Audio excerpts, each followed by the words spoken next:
Savisa and and chill. तो नमस्कार देवी सज्जनों, आपका स्वागत है कैंपस क्रॉनिकल एपिसोड नंबर 4 में। अगर आप सुन रहे हैं यूट्यूब पे तो नीचे दिए हुए लिंक पे स्पॉटिफाई पे स्ट्रीम कर सकते हैं। अगर आप नए हैं तो सब्सक्राइब करिए, नीचे लाइक का बटन ठोक दीजिए और कमेंट बॉक्स आपके लिए खुला है।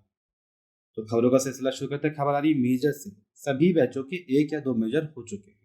अब सबको पता चल गया कि उन्होंने कितनी पढ़ाई करी है ना करी है। पर आप लोग घबराइएगा मत, अपने जितने बच्चे हुए मेजर है उनमें अच्छा परफॉर्म करिएगा। एग्जाम अच्छे जाएंगे, थोड़ा कॉन्फिडेंट रहिए, आराम से लिखिए, सब कुछ अच्छा होगा, घबराने वाली बात नहीं है। अगली खबर आ रही है पीएलसी ट्रेनिंग को रिलेटेड। ईआई डिपार्टमेंट ने पीएलसी के रिलेटेड ट्रेनिंग निकाली थी, उसका रिजल्ट आ चुका है। नीचे दिए हुए लिंक पे जाके चेक करिए, उसमें कुछ बच्चों का नाम है, उनको बहुत बधाई कि उन लोगों का नाम सिलेक्ट हो गया। अभी ये ट्रेनिंग वो करेंगे हमारी ही कॉलेज की लैब्स के अंदर अगली आने वाली गर्मियों की छुट्टी में। अगली खबर आ रही है इंटर्न वेल क्लब की ओर से। इंटर्न वेल क्लब ने कराया था कॉन्स्टिट्यूशन वीक में एक क्विज, जिसके 3 विनर उन्होंने अनाउंस कर दिए हैं। तो फर्स्ट आए हैं रतन गोविंदम, सेकंड आए हैं आयुष शर्मा और थर्ड आए हैं सुधांशु रंजन। तो जो भी विनर्स हैं उनको बहुत बहुत बधाई, और आशा करते हैं आप लोग भी ऐसे पार्ट लेते रहेंगे और जीतते रहेंगे। तो इस हफ्ते खबरें तो ज़्यादा नहीं आई, मगर हमारे साथ अभी मौजूद है स्लाइड सॉफ्टवेयर डेवलपमेंट क्लब के कोऑर्डिनेटर प्रियांशु चौधरी, जो कि हम लोग के कुछ डाउट क्लियर करेंगे इस रिलेटेड, कोडिंग से रिलेटेड, सॉफ्टवेयर डेवलपमेंट से रिलेटेड। जो भी डाउट्स थे हमने मांगे थे बच्चों से, उन्होंने डाउट दिए थे, वो कुछ सवालों के जवाब देंगे ताकि आप लोग को उसमें मदद मिल सके। चलिए उनसे सुनते हैं। तो आज हमारे साथ बैठे हैं स्लाइड सॉफ्टवेयर डेवलपमेंट क्लब के कोऑर्डिनेटर प्रियांशु चौधरी। तो प्रियांशु चौधरी, कैसे हैं आप? Well, I'm good. What about you? हम भी अच्छे हैं। तो प्रियांशु, कुछ सवाल रहते हैं हमारे दर्शकों के स्टूडेंट के कि कोडिंग के बारे में, कि कोडिंग कैसे करें, कब करें, या फिर कैसे हमें इस प्रोसेस में आना है। सबसे पहला सवाल रहता है कि कोडिंग करनी चाहिए नहीं करनी चाहिए। देखो, आजकल क्या हो रहा है कि हर जो जितनी भी फील्ड्स हैं, हर एक में कोई ना सॉफ्टवेयर का इंटीग्रेशन आ रहा है। सो एटलीस्ट बेसिक कोडिंग मैं ये रिकमेंड करूँगी, बेसिक कोडिंग सबको आनी चाहिए।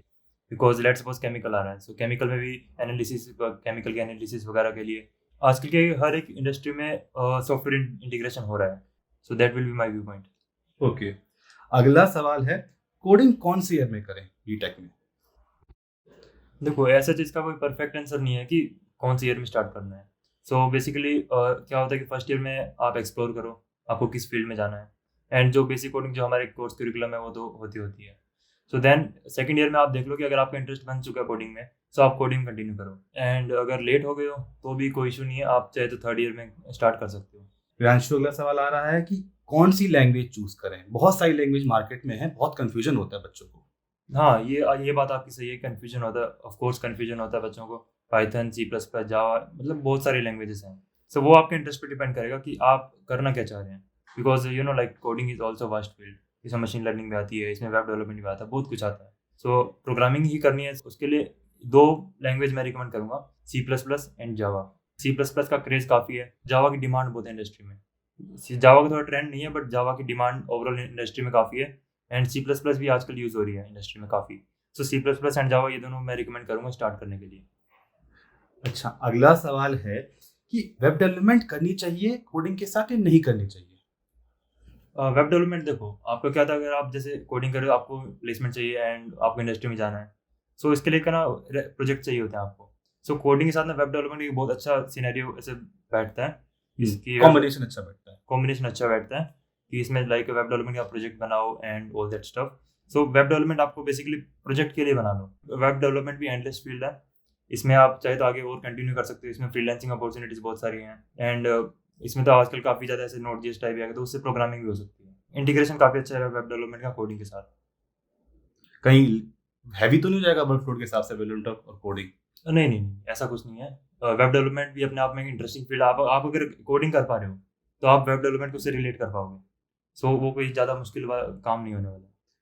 सबसे बड़ा सवाल, सीखे कहाँ से? कॉलेज में तो अपने करिकुलम में बिजी रहते हैं, नेट पे यूट्यूब है या फिर यूडेमी है, कहाँ पे सीखे हम?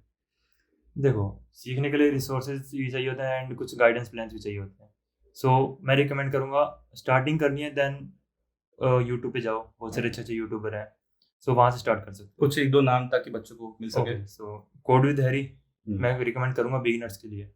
अगर आपके बेसिक्स क्लियर करने हैं then code with Harry is best. So code with Harry आप वहाँ से कर लो। देन उसके बाद कुछ बहुत सारे प्लेटफॉर्म्स हैं, हैकर रैंक है जहाँ पे प्रैक्टिस कर सकते हो, कोड शेफ है, कोड फोर्सेज है, लीड कोड है, डीएसए के लिए बहुत अच्छा प्लेटफॉर्म है। सो ये काफ़ी सारे कुछ चुनिंदा प्लेटफॉर्म्स हैं, ये सब है। सो इन पे आप अपनी सीख सकते हो कोडिंग। अच्छा, आपने डीएसए का नाम लिया, ये डीएसए क्या है और कोडिंग में क्यों इंपॉर्टेंट है? बच्चों को ये पता नहीं होता, बताइए। ओके, सो डीएसए क्या है? डीएसए जब आप सॉफ्टवेयर डेवलप करने जाते हो, सो उसमें जस्ट नॉर्मली ये फॉर लूप वगैरह इन सबसे आगे काफ़ी हटकर चीज़ें होती है। तो DSA data structure and algorithms. तो पहले समझते हैं data structure. Data structure like जैसे कंप्यूटर होता है, इसके अंदर मेमोरीज होती हैं। सो उस डेटा को ना से एक अलग अलग टाइप की स्ट्रक्चर्स होती हैं, और विजन पे डिपेंड करता है, सॉफ्टवेयर के विजन पे डिपेंड करता है कौन सा डेटा स्ट्रक्चर यूज़ करना है, कैसे करना है। ठीक है, एंड बात है एल्गोरिथम की। सो ये जो जब आप कोड लिखते हो, तो उसमें टाइमिंग वगैरह मैच होती है कि अब जैसे लेट सपोज कोई सॉफ्टवेयर आया मार्केट में, बस वो स्लो चल रहा है, इसका मतलब उसमें जो एल्गोरिथम यूज़ हुआ अच्छा नहीं यूज़ हुआ। ठीक है, सो एल्गोरिथम ऐसे कोड को ऑप्टिमाइज करने के लिए, और या फिर काफ़ी सारी प्रॉब्लम्स होती हैं सॉफ्टवेयर में, उन सबको टैकल करने के लिए ऐसे डिफरेंट डिफरेंट एल्गोरिथम्स होते हैं। ठीक है, सो एल्गोरिथम्स का पार्ट वहाँ आता है। सो जब आप कोडिंग थोड़ा आगे एडवांस करते हो, थोड़ा तब डीएसए का रोल आता है, एंड ये सॉफ्टवेयर डेवलपमेंट में काफ़ी हेल्प करता है डीएसए। अच्छा, मतलब आप कोडिंग जब बेसिक कर लें उसके बाद डीएसए शुरू करें, जल्दबाजी ना करें डीएसए करने में। हाँ, पहले कोडिंग की बेसिक्स क्लियर कर लो अपने, देन आप डीएसए पे मूव ऑन करो। हाँ, और ये हेल्पफुल तो है ही, मतलब अगर या डेफिनेटली ये हेल्पफुल है प्लेसमेंट के पॉइंट ऑफ व्यू से। हम्म तो अगला क्वेश्चन आता है कि बेसिक मंत्र क्या है कोडिंग का? अगर आपको एक अच्छा कोडर बनना है या फिर थोड़ा आपको अच्छा करना है इस फील्ड में, तो बेसिक मंत्र क्या है? और देखो, बेसिक मंत्र यही है कि कंसिस्टेंसी बनाए रखो। अगर आप लेट सपोज आप डेली 2 क्वेश्चन कर रहे हो कोडिंग के, ठीक है, तो अगर ये 2 क्वेश्चन आप अगर 1 साल तक या 2 साल तक कंटिन्यू कर पा रहे हो, लेट सपोज डेली आपने 2 साल तक 2 क्वेश्चन किए हैं, सो आप एक प्रो लेवल के कोडर बनने से कोई नहीं रोक सकता आपको। सो कंसिस्टेंसी इज द मेन की फॉर दिस स्टफ। और ये कहने में आसान होती है, कर नहीं पाते, लेकिन हमने भी ध्यान दिया हाँ ऐसे। देखो, ऐसा मैंने भी बहुत सारे बच्चे देखे हैं, ऐसे कहना आसान है कि कंसिस्टेंसी मैं मेंटेन कर लूंगा, बट जब आप करने जाओगे तब आपको पता चलेगा रियल स्ट्रगल। कंसिस्टेंसी मेंटेन करने में बहुत स्ट्रगल है, बट या अगर आपने कर लिया देन डेफिनेटली आपको सक्सेस मिलेगी। ये कोडिंग की जर्नी में मोटिवेशन कैसे लाएं? क्योंकि यहाँ पे कुछ आउटकम थोड़ा लेट आता है, शायद बच्चे बोलते हैं। हाँ, आउटकम थोड़ा लेट आता है, ये सही बात है बच्चों की। तो इसमें मोटिवेशन देखो, आप जैसे लेट सपोज आपने कोडिंग स्टार्ट की, शुरू में आप थोड़े बेसिक कोडिंग कर रहे हो, उसका आउटपुट तुम्हें ज़्यादा मतलब नहीं मिलता बेसिक कोडिंग का, फिर डीएसए करने बैठते हो, फिर डीएसए में थोड़ा लेट आउटपुट मिलता है, ये बात सही है। तो अब इसमें क्या होता है कि मोटिवेशन बनाए रखने के लिए आपको कॉन्टेस्ट देने पड़ते हैं। अब जैसे कोडिंग के लिए बहुत सारे अलग अलग प्लेटफॉर्म से कोडिंग कॉन्टेस्ट होते हैं। सो वहाँ पे जब आप अगर कोडिंग कॉन्टेस्ट दोगे, तब आपको पता लगेगा आप कहाँ स्टैंड कर रहे हो। सो उसको जब आप अपनी स्टैंडिंग में इम्प्रूव करोगे, तो आपको वहाँ से मोटिवेशन मिलेगा। ठीक है, एंड दूसरों को देख के डिमोटिवेट नहीं होना है। सो कभी कभी एक लक का फैक्टर मैटर करता है। ठीक है, तो हो सकता है आपके दोस्त की इंटर्नशिप आपसे पहले लग जाए, बट डिमोटिवेट नहीं होना, आपको प्रोसेस पे बिलीव रखना है। कॉन्टेस्ट के प्लेटफॉर्म बता दीजिए। हाँ बिल्कुल, कॉन्टेस्ट देखो, लीड कोड पे कॉन्टेस्ट अच्छे होते हैं, फिर कोड शेफ अच्छा है, एंड कोड फोर्सेज काफ़ी अच्छा प्लेटफॉर्म है। कोड फोर्सेज मैं बिगिनर्स को रिकमेंड नहीं करूँगा, बट बहुत अच्छा है। अगर आपको बेसिक कोडिंग या फिर थोड़ा 1-2 कॉन्टेस्ट पहले आपको एक्सपीरियंस है कॉन्टेस्ट का, तो आप कोड फोर्सेज पे जाओ। इसके अलावा हैकररैंक अच्छा है। इसके अलावा हमारे क्लब एसएसडीसी भी टाइम टू टाइम करवाता है कोडिंग कॉन्टेस्ट। कोडिंग स्पर्धा भी होता है हाँ, कोडिंग स्पर्धा एक हैकाथॉन करवाया था, वो भी काफ़ी अच्छा। वहाँ भी आगे जिनको अपॉर्चुनिटी मिली उन्होंने काफ़ी अच्छा परफॉर्म किया।